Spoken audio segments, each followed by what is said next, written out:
آمنوا صلو علیہ وسلم تسلیما۔ تمامی احباب محبت، چاہت، شوق اور ذوق کے ساتھ حضور کی بارگاہ نور میں ہدیہ محبت درود و سلام پیش فرمائیں۔ الصلاۃ والسلام علیک یا سیدی یا رسول اللہ وعلی آلک واصحابک یا سیدی یا حبیب اللہ۔ کچھ زبانیں اب بھی خاموش ہیں۔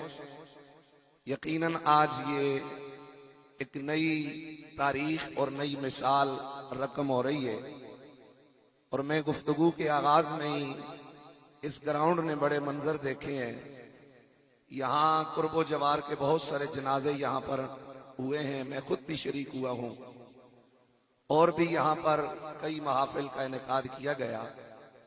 لیکن میں آج اس گراؤنڈ سے یہ ایک پوچھتا ہوں کہ اے گراؤنڈ تو بتا کہ آج تک تو نے کسی خان کے بچے کی شادی پر یہ منظر دیکھا ہے؟ آخر تک ہاتھ اٹھا کے کہہ دیجئے نا سبحان اللہ۔ تو یقیناً یہ خوش نصیبی کی بات ہے۔ آج آپ کے لیے ساری قوم اور سارے قبیلے کے لیے ایک فخر کی بات ہے۔ باہر سے اگر کوئی غیر مسلم گزرے نا، اس کے کانوں میں یہ آواز پڑے، وہ پوچھے گا اندر کیا ہو رہا ہے، کس کی یہ محفل ہے، تو لوگ کہیں گے بھئی کسی کی شادی ہو رہی ہے، تو اسے اگلا سوال کرنے کی ضرورت نہیں ہوگی۔ وہ یہ نہیں پوچھے گا کہ کسی مسلمان کی شادی ہو رہی ہے یا ہندو کی یا سکھ کی یا کافر کی ہو رہی ہے۔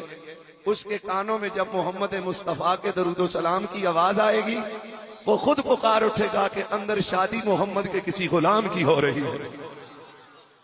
تو اس لیے اسلم خان صاحب، میں نے آپ کو تڑپتے ہوئے دیکھا اس محفل کے لیے، اور گلی گلی، محلے محلے، کوچے کوچے یہی کہتے سنا کہ یار دعا کریں کہ نبی کے میلاد کی محفل ٹھیک ہو جائے۔ لوگوں کو اپنے بچوں کی شادی کی خوشی ہوتی ہے، اسلم خان کو بچے کی شادی کو خوشی ضروری ہوگی۔ میں نہیں کہتا کہ دکھ تھا یا غم تھا، لیکن خدا کی قسم میں جب بھی اسے ملا، اسے بچے کی شادی سے زیادہ خوشی مصطفیٰ کے میلاد کی محفل کی خوشی۔ واہ اسلم خان، لوگوں کی بچیوں کی شادی کے موقع پر ان کے خاندان کے لوگ انہیں مبارکباد دیتے ہیں، اور میرا ایمان اور میرا یقین یہ کہتا ہے کہ آج اسلم خان کو خدا کے فرشتے بھی مبارکبادیں دے رہے ہو۔ یہ تھوڑی بات نہیں ہے کہ بندہ ایسے ماحول میں کہ جہاں شادیوں کے رنگ اور ہوں، یکسر بندہ مختلف طریقے سے شادی کرے، تو یہ ایک نصیب کی بات ہے۔ تو محبت سے درود و سلام کی صدا بلند کرے۔ پہلا نکاح جو حضرت آدم علیہ السلام کا حضرت امی حوا کے ساتھ ہوا تھا، پیار سے آخر تک ذرا ہاتھ اٹھا کے کہہ دیجئے سبحان اللہ۔ حضرت آدم حضرت امی حوا کے قریب جانا چاہا، گفتگو کرنا چاہا۔ پہلا انسان ہے، پہلا مرد ہے، پہلی کائنات کی عورت ہے، پہلا نکاح ہے، پہلی شادی ہے۔ آپ جب قریب ہونا چاہا اپنے، تو غیب سے آواز آئی، کف یا آدم ات ما رہا، اے آدم رک جائیے، پہلے اس عورت کا مہر ادا کیجئے، اس کے بعد اس کے قریب جانا ہے۔ ہمارے سامنے تو ہزاروں لاکھوں مہروں کی مثالیں موجود ہیں، لیکن یہ تو تاریخ انسانیت کا پہلا نکاح ہے اور پہلا مہر مقرر ہو رہا ہے۔ جناب حضرت آدم نے عرض کی، یہ بات امام رازی رحمت اللہ تعالی نے بھی لکھی، اور امام زرقانی نے بھی لکھی، اور صاحب فتح الباری حضرت امام قسطلانی نے بھی لکھی ہے، دیگر بہت سارے لوگوں نے یہ روایت لکھی ہے۔ حضرت آدم نے اللہ کی حضور عرض کی، فما مہرہا، اے اللہ میں اس عورت کے مہر میں کیا چیز ادا کروں؟ یہ کائنات کا پہلا نکاح، پہلا مہر، پہلا جوڑا، اور پہلے ایک مرد اور پہلی عورت ہے، اور ان کے نکاح کی تقریب ہے۔ محبت سے بولیے سبحان اللہ۔ اللہ جناب حضرت آدم علیہ السلام نے، آپ نے اللہ کے دربار میں عرض کی، فما مہرہا، اے اللہ اس عورت کا مہر کیا ہے، میں اس کے مہر میں کیا ادا کروں؟ تو فرما صلی علی حبیبی محمد، اے آدم میرے محبوب محمد پر درود و سلام پڑھو، تمہارا بہار ادا ہو جائے گا۔ تو کائنات کے پہلے نکاح کے موقع پر جو صدا گونجی تھی، وقار خان، علامہ حافظ وقار خان کی شادی کی تقریب کے موقع پر بھی وہی صدا گونجنی چاہیے، کنجوسی کا اظہار نہیں کرنا چاہیے۔ ملائکہ نے بھی درود و سلام پڑھا، انبیاء نے بھی پڑھا ہے، ساری کائنات کے ذرے اور ساری کائنات کی ہر شے حضور پر درود و سلام پڑھتی ہے، تاکہ ایک سما بن جائے اور اللہ تعالیٰ کی برکات جو برس رہی ہے اس میں مزید برکات آ جائیں۔ محبت سے جھوم جھوم کر درود و سلام کی آواز آئے، صلی اللہ علیہ یا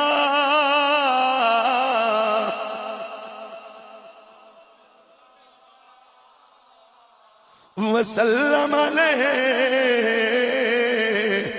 یا حبیب اللہ۔ محبت سے پڑھ لیجئے صلی اللہ۔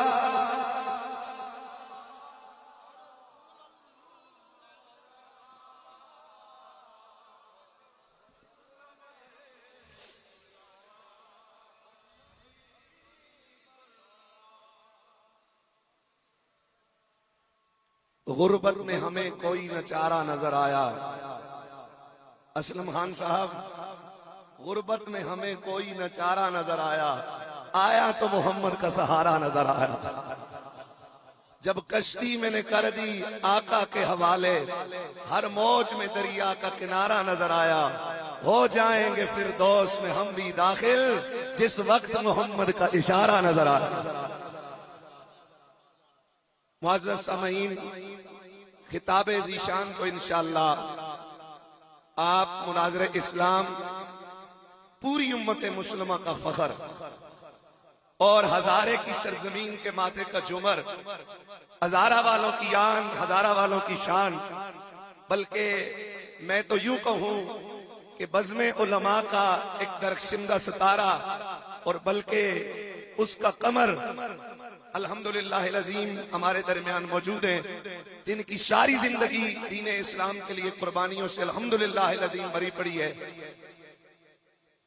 کون واقف نہیں، مفتی آل سنت، کشتہ عشق آل بیت، محافظ ناموس صحابہ و آل بیت، وکیل ناموس رسالت، مفتی آل سنت حضرت علامہ مفتی محمد حنیف قریشی صاحب، آپ سے انشاءاللہ وہ خطاب فرمائیں گے۔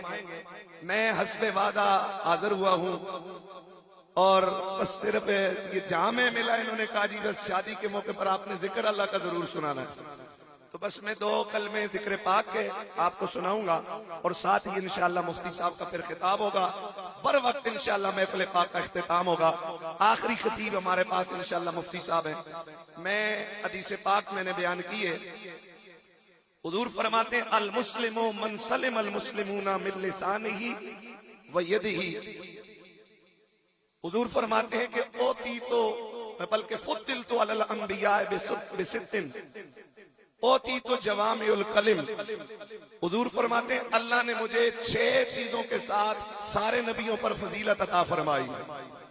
پیار سے بولیے سبحان اللہ۔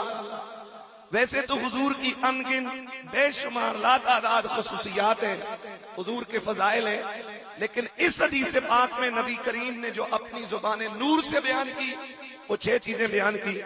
اس میں سے پہلی یہ بیان کی کہ اللہ نے مجھے جوامع القلم سے نوازا، یعنی کلام مختصر کرتے حضور اور اس میں پوری امت کے لیے قوانین بیان ہو جاتے تھے۔ انہی میں سے ایک میں نے جوامع القلم میں سے حدیث پاک تلاوت کی ہے۔ حضور فرماتے ہیں کہ مسلمان وہ ہے، ہزاروں مسلمان کی نشانیاں ہو سکتی تھی نا، جس کی داڑھی لمبی ہو، سنت رسول ہے ضرور رکھنی چاہیے، ترغیب بھی ہونی چاہیے، فخر بھی ہونا چاہیے جنہوں نے رکھی ہوئی، جو نہیں رکھ سکے ان کی نیت بھی ہونی چاہیے کہ ہم بھی انشاءاللہ یہ سنت کا نور سجائیں گے اپنے چہروں۔ پگڑی ہونی چاہیے تھی، مدرسے ہونے چاہیے تھے، بے شمار بہت ساری چیزیں حضور بیان فرما سکتے تھے، لیکن فرما مسلمان وہ ہے جس کی زبان اور ہاتھ سے دوسرے مسلمان محفوظ رہے۔ پیار سے بولیے سبحان اللہ۔ تو احباب، ہم اپنا محاسبہ کریں. یہ مختصر زندگی ہے. زندگی کا جو تیسرا سفر ہے ہم وہ طے کر رہے ہیں. 6 سفر ہیں اس زندگی کے، 2 آگے رہ گئے ہیں. تیسرے سفر میں ہم چل رہے ہیں. عالم ارواح سے جو سفر شروع ہوا، پھر جو ہمارے آبا ہیں ان کی پشتوں سے ماؤں کی رحموں تک کا سفر، وہاں سے یہ دنیا تک کا سفر، پھر دنیا سے قبر تک کا سفر ہے، اور قبر سے حشر تک کا سفر ہے، اور پھر حشر سے جنت تک کا سفر ہے. انشاءاللہ کہو انشاءاللہ. اس میں یہ ہم سفر میں رواں دواں ہیں. کوئی عمر کے کس حصے میں پہنچ چکا، کوئی عمر کے کس حصے میں پہنچ چکا. کسی کا 1 دن باقی رہ گیا، کسی کا 1 ہفتہ رہ گیا، کسی کا 1 مہینہ رہ گیا، کسی کا سال رہ گیا، اور کسی کے کچھ سال رہ گئے. لیکن یہ بات اٹل ہے، یہ ہمارا جو وجود ہے اس کو اللہ نے موت کے لیے پیدا کیا ہے. حضور فرماتے ہیں کہ تم خوشیوں کے موقع پر رب کو یاد رکھو، رب غمی اور دکھوں کے موقع پر خدا تمہیں کبھی اپنی یادوں سے دور نہیں فرمائے گا. یاد تو اللہ کی ہر وقت بندے کو رہتی ہے اور بندے کی اللہ کو رہتی ہے، لیکن یہ خاص یاد کی بات ہو رہی ہے. تو احباب ہم اپنا محاسبہ کریں کہ ہماری زبان سے، ہمارے ہاتھ سے کسی مسلمان کو کوئی دکھ تو نہیں ہو رہا، تکلیف تو نہیں ہو رہی. زبان سے اذیتیں بے شمار صورتوں میں دی جاتی ہیں. اس لیے کسی نے کہا تھا کہ جراحت السنان لہل تیامو وما جراحت اللسان لا یلتامو. فرمایا تلواروں کے زخم تو بھر جاتے ہیں، لیکن زبان سے جو بات نکل کے زخم لگاتی ہے وہ زخم زندگی میں بھرتے نہیں ہیں. اس لیے کوشش کریں کہ حضور نے جس مسلمان کی مسلمانی کو بیان کیا، کہا وہ ہوتا ہے جس کی زبان اور ہاتھ سے دوسرے مسلمان محفوظ رہیں. یہی ایک جملہ اگر آپ یہاں سے لے کے چلے گئے، میں سمجھتا ہوں میری حاضری کا مقصد پورا ہو سکتا ہے.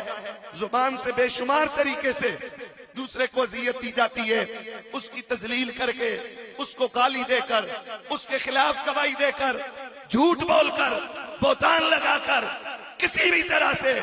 اے محمد مصطفیٰ کا کلمہ پڑھنے والوں، ذرا تم غور کرو کہ رب نے تمہیں کس شان سے نوازا ہے. حضور نبی رحمت کعبۃ اللہ کے سامنے تشریف فرما ہے. کعبے کو حضور نے مخاطب کیا. محبت سے بولو سبحان اللہ. بلکہ میں یوں کہوں کہ آج کعبے کے سامنے کعبے کا کعبہ کھڑا ہے. آج کعبے کے سامنے کعبے کا کعبہ کھڑا ہے. ساری دنیا کعبے کا طواف کرتی رہی اور حضور کو دائی حلیمہ لے کے چلی، کعبے نے محمد کا طواف کیا. کعبۃ اللہ کے سامنے حضور تشریف فرما ہے. جو جو آپ میں سے حضور کا امتی ہے وہ ہاتھ کھڑا کرے. ماشاءاللہ. واہ، کیوں دیر کریں بھائی؟ عشق رسول پر دعویٰ صرف علماء کا ہے؟ صرف پیروں کا ہے؟ ارے نہیں، تائیدار گولہ کے منظور نظر نے کہا تھا ایک میں ہی نہیں ان پر قربان زمانہ ہے. ایک میں ہی نہیں ان پر قربان زمانہ ہے. بلکہ مجھے ایک بات یاد آ گئی، بس یہی بات کر کے حدیث مکمل کرتا ہوں. قبلہ پیر صاحب علامہ پیر سید نذیر شاہ صاحب، علامہ قبلہ پیر سید ذوالفقار شاہ صاحب سفر مدینہ میں، اور مفتی صاحب میں وہاں پر تھا، بلکہ میں وہاں سفر مدینہ سے پہلے، اور میں یہ پچھلے دنوں سفر مدینہ منورہ میں تھا، اور کافی دنوں تک اس جملے کی وجہ سے میرے دل کی کیفیت الحمدللہ بڑی اس پر بہار رہی. کامیڈین ہے افتخار ٹھاکر، میں اس کا ایک انٹرویو سن رہا تھا تو اس سے کسی نے پوچھا بھائی ہے کامیڈین ہے، اسٹیج شو کرتا ہے، کیا فنکار بولتے ہیں لوگ، فنکار ہے نا؟ تو اس سے کسی نے پوچھا بتا اگر مدینہ منورہ میں تجھے کوئی نوکری ملے تو وہاں کیا نوکری کرنا چاہے؟ میں کہتا ہوں بڑے بڑے علماء ایسی بات نہ کر سکے، بڑے بڑے محبان ایسی بات نہ کر سکے، جو ایک سٹیج شو کرنے والا بندہ کر گیا۔ کہنے لگا اگر میں مدینہ منورہ جاؤں مجھے نوکری ملے تو میں یہ نوکری کروں گا کہ حضور کو سلام کر کے جو لوگ باب السلام سے باہر نکلتے ہیں اور باہر جا کر اپنی جوتیاں فرش پر پھینکتے ہیں، اس سے زوردار آواز پیدا ہوتی ہے، میں یہ نوکری کروں کہ ان سے جوتیاں لے کر چوم کر آرام سے نیچے رکھوں تاکہ جوتی کی آواز سے میرے محبوب کے آرام میں خلل نہ ہے، حضور کے آرام میں خلل نہ ہے۔ اس لیے علماء ہم نے فتووں کی منڈیاں لگائی ہوئی ہیں، ذرا سی بات پر لوگوں کو فتووں کی نوک میں رکھ لیتے ہیں۔ ارے نہ گمانڈ کرو، تائیدار گولڈا کے اس بچے کی بات سنو کہ ایک میں ہی نہیں ان پر قربان زمانہ۔ اس کے رسول پر کسی کی ٹھیکیداری، بولو کسی کی ٹھیکیداری نہیں ہے۔ اب جب سب حضور کے کلمہ گو ہو، بلکہ اسی سفر میں ایک بندے نے بات سنائی، دیدل کرنے والا ہے، بابا جی ہے، کہتے جب پہلی دفعہ روس نے افغانستان پہ حملہ کیا تھا تو میں حج کے سفر پر تھا، یہ ہمارے دیدل کے مقامی بندے بابا جی ہیں، وہ گئے ہوئے تھے عمرے پہ واپس آ گئے، تو کہنے لگے میرا دل اتنا دکھا، اتنا، اس وقت میں مدینہ منورہ میں تھا سفر حج کے دوران، ظاہر پہلے گئے ہوں گے یا حج کر کے بعد میں گئے ہوں گے، تو کہتے ہیں میں عام بندہ یار، دنیا دار ہے، کہتے ہیں میرا اتنا دل خفا ہوا کہ اب کافر آ کر ہمارے مسلمانوں کو ماریں گے افغانستان کے اندر، روس نے جو پہلا حملہ کیا تھا، کہتے ہیں میں اتنا رویا مدینہ شریف میں، میرے دل کو قرار نہیں آ رہا تھا کہ یہ کافر اتنے تکڑے ہو گئے اور مسلمان اتنے کمزور ہو گئے کہ ان پر انہوں نے چڑھائی کر دی۔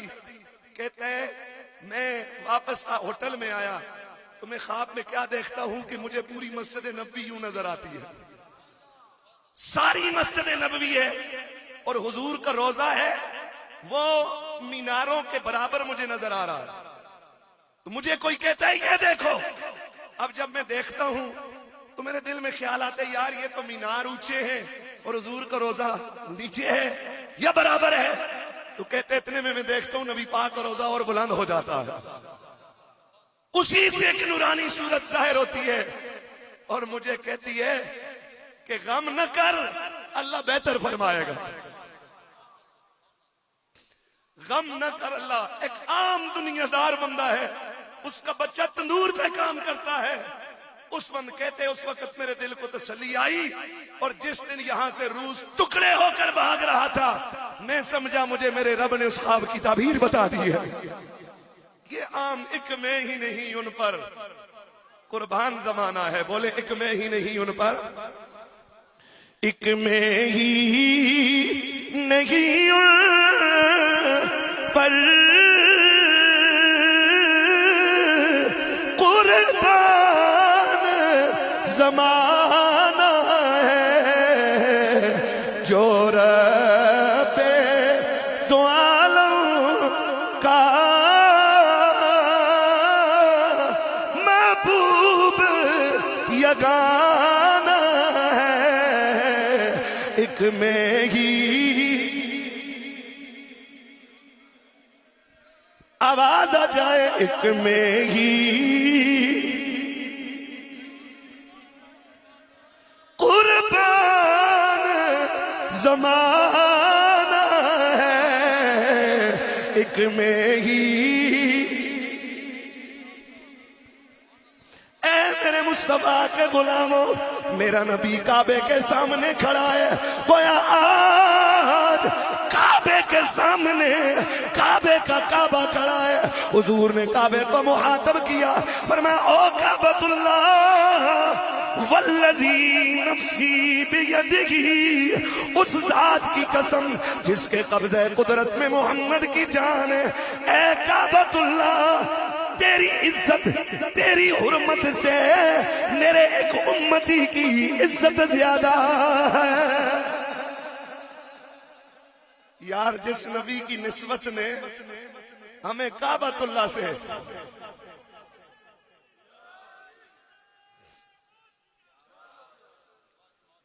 جس نبی کی نسبت نے ہر بندے کو، جو میں نے ہاتھ کیوں کھڑے کروائے تھے جو حضور کو امتی ہاتھ کھڑا کرے، اب یوں ہی ہاتھ کھڑا کر کے حضور کی اس حدیث کی لذت دل میں محسوس کرے کہ محمد کی نسبت نے مجھے اور تمہیں قابل رشک شمس و قمر بنا دیا ہے۔ احباب یہ کتنی بڑی شان ہے ایک مومن کی۔ یہ نہیں کہا میری امت کے مولوی کی، پیر کی، ولی کی، غوث کی، کتب کی، نہ، فرما میرے غلام کی۔ تو جس کو حضور کی غلامی نصیب ہے اپنے مقدر پہ ناز کرو۔ اور یہ حضور کی امت میں جو سفید ریش ہو جاتے ہیں، جن کے بال سفید ہو جاتے ہیں، ان سے مصطفیٰ بھی حیا کرتے ہیں، خدا کی بھی غیرت کو حیا آتا ہے۔ حدیث قدسی ہے کہ میرا سفید بالوں والا بندہ بابے ہو، اسلم خان دے وال بھی سفید ہو گئے نے، تے اے نبی دی غلامی چوہن ہے تو مقدر ہے۔ فرمایا جب سفید بالوں والا بندہ رب کہتے میرے دربار میں ہاتھ اٹھا لیتا ہے، میری رحمت کو گوارا نہیں ہوتا کہ میں اس بوڑھے کے ہاتھوں کو خالی واپس لوٹا دوں۔ اتنی بڑی شان لے کے بیٹھے ہو۔ اللہ آپ سب کا حامی ہو، ناصر ہو۔ اللہ ہماری اس حاضری کو قبول فرمائے۔ اور عزیزم علامہ حافظ وقار خان جن کی آج شادی کی تقریب ہے، اسے دعا فرمائے اللہ اس کو عالم باعمل بنائے اور اس کے فیض کو اللہ تعالیٰ امت کے لیے جاری فرمائے۔ سب سے بڑھ کر فیض ہوتا ہے، اور فیض ملتا ہے اللہ کے ولیوں اور آل رسول کے در کی گدائی سے ملتا ہے۔ تو الحمدللہ العظیم کی ایک میں سمجھتا ہوں قابل تقلید، قابل فخر اور قابل رشک آج کی یہ تقریب ہے۔ جلسے میلاد کے تو بہت سارے ہوتے رہتے ہیں، لیکن ایک خان کے بچے کی شادی کے موقع پر ہو تو میں اویلیاں کے باقی لوگوں سے کہوں گا جن کی اولادیں ہیں۔ کل وہ ننا صاحب میرے پاس گئے تھے، وہ بچوں کی حوالے سے پریشان تھے جی کہ سال بعد وہ حاضری لگاتے رہتے ہیں کہ اللہ میرے بچوں کی خیر کرے۔ تو آپ بھی نیت کر لیں جناب حاجی ننا صاحب کے اپنے بچے کی شادیوں پر ایسی طرح ہی کے جلسے کیا کریں گے۔ باقی جتنے بھی احباب آل محبت ہیں، کثیر تعداد میں آپ محبت کرنے والے ہو، ہاں جی اساں دوستی لاواں تے نبھاندے ہیں الحمدللہ، ٹھیک ہے۔ اللہ یہ دیکھو ذرا محنت کرنا تہاڈا کام سی تے پھل میرا رب عطا کر رہا ہے۔ ہن تکبر نہ کریو، راتی 2 نفل پڑھے شکرانے دے، اللہ کو آکھو اللہ اپنے محبوب دے دربار بھی میرا تحفہ پیش کر دے، اللہ قبول فرمائے۔ وآخر دعوانا ان الحمدللہ رب العالمین۔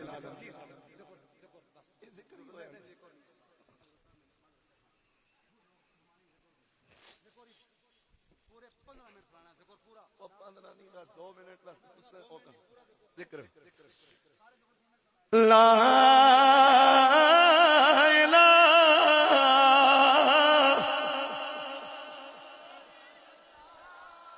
او لا الہ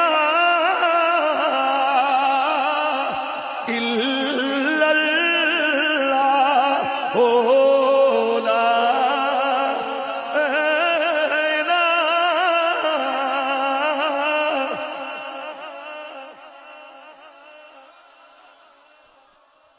اللہ لا الہ الا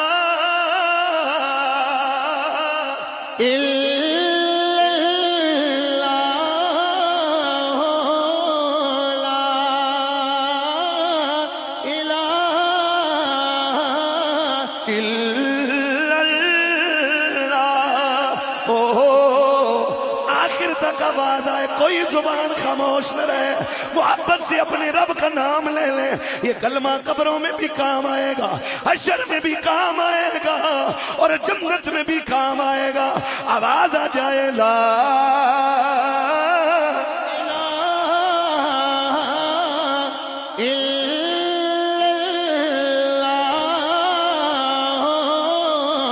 فضل تیرے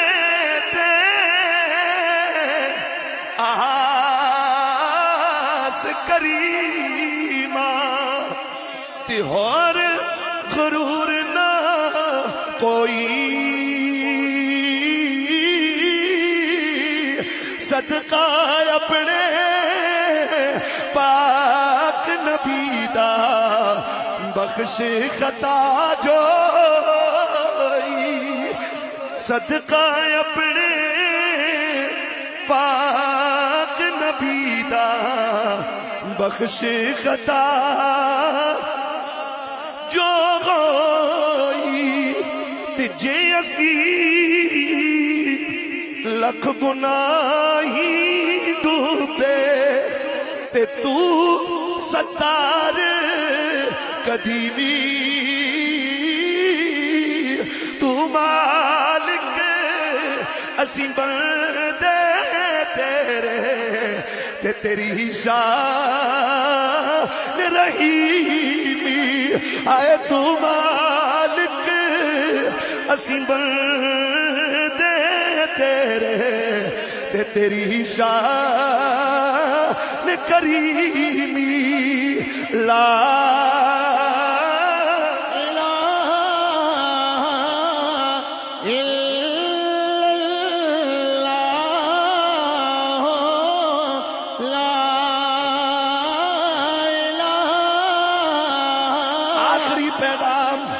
آخری پیغام نہ کر بندیا میری اے دنیا نہ میری نہ تیری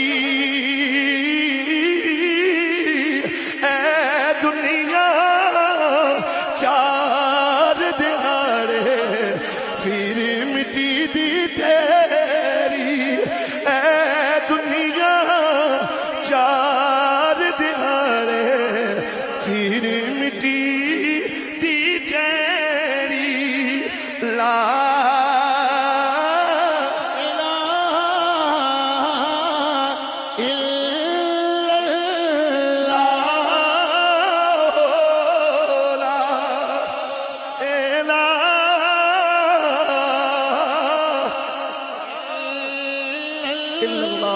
محمد رسول اللہ صلی اللہ تعالی علیہ وسلم وآخر دعوانا الحمدللہ رب العالمین.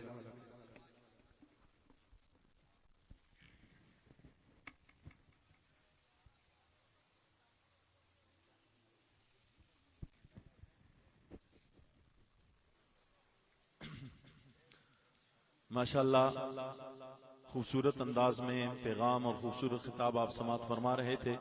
چونکہ ہمارے یہاں کے دو عظیم نام ثناخانی کے جو تشریف فرما ہے، لیکن مفتی صاحب چونکہ آگے ہم نے پہلے کہا تھا کہ بر وقت محفل کا اختتام کرنا ہے، تو مفتی صاحب کو خطاب کے لیے دعوت دینے جا رہا ہوں. آپ سارے حضرات ذوق کا اظہار کرنا ہے. حضور نبی کریم علیہ السلام کی غلامی کا اظہار کیا ہے تو ہاتھ اٹھا کے سارے کہیں کہ سب سے اولا و اعلیٰ ہمارا نبی، جس کو فخر ہے اپنے نبی کی غلامی کا، کہہ رہا ہے کہ میرے نبی سب سے اولا و اعلیٰ ہیں اور میں ان کا غلام ہوں، جس کو اس بات پر فخر ہے وہ ہاتھ بلند کر کے کہے سب سے اولا و اعلیٰ ہمارا نبی، سب سے اولا و اعلیٰ، سب سے بالا و اعلیٰ، اپنے مولا کا پیارا، دونوں عالم کا دولہ. آج ایک وقار علامہ وقار خان صاحب دولہ بنا ہے. سارے احباب خوش ہیں جس نبی کی یہ شان ہے کہ دونوں عالم کا دولہ، جس کے لیے کائنات سجائی گئی ہے، اس سونے کی عظمت و شان جس انداز سے بیان کی جائے گی انشاءاللہ آپ ایک مرتبہ مچ لیں گے. تو جو اس انداز سے محبت بھرے انداز سے سننا چاہتا ہے وہ محبت کے ساتھ کہے سب سے اولا والا، سب سے بالا والا، اچھا کے سب سے بالا والا، اپنے مولا کا پیارا، دونوں عالم کا دولہ، ملک کے کونین میں انبیاء تاجدار، تاجداروں کا آقا، تاجداروں کا آقا، تاجدار ختم نبوت، دونوں اچھا کے تاجدار ختم نبوت. میں اس ہستی کو دعوت خطاب دینے جا رہا ہوں جنہوں نے چیف جسٹس کے سامنے تاجدار ختم نبوت کا نعرہ بلند کر کے بتایا ہے کہ یہ ملک امریکہ والوں کا نہیں، یہ امریکہ کے ایجنٹوں کا نہیں، یہ ملک نبی کے غلاموں کا ہے. چاہے کوئی بھی جگہ ہو، وہ سپریم کورٹ کے باہر روڈ ہو، وہ فیض آباد ہو، وہ لاہور ہو، یا سپریم کورٹ کے اندر ہو، وہاں نبی کے غلام ہی یہ صدا بلند کریں گے تاجدار ختم نبوت. دویں ہاتھ چاہ کے بازوਆਂ پہ زور نبی دا صدقہ ملے ہاتھ چاہ کے بولو تاجدار ختم نبوت دعوت خطاب دینے جا رہا ہوں مناظر اسلام مفتی اہل سنت حضرت علامہ مولانا مفتی